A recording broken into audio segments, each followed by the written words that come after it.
Сегодня, 18 июня, мы получили ответ на наше обращение от 31 мая к президенту Российской Федерации. И там сказано, что наши власти отчитались о том, что откачали воду из дома. Вот, пожалуйста, как откачали. Все в воде стоит. И отсыпку двора. Вот это отсыпка двора у нас. Вот так вот сделали нам мостики такие.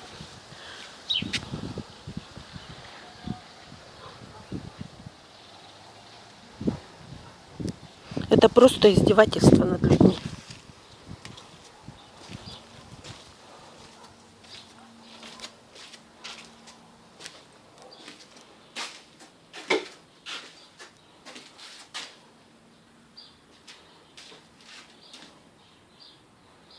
Вот так вот живем. А это они нам сделали отсыпку дороги. Вот, называется, сделали. Вот вся дорога в таком состоянии.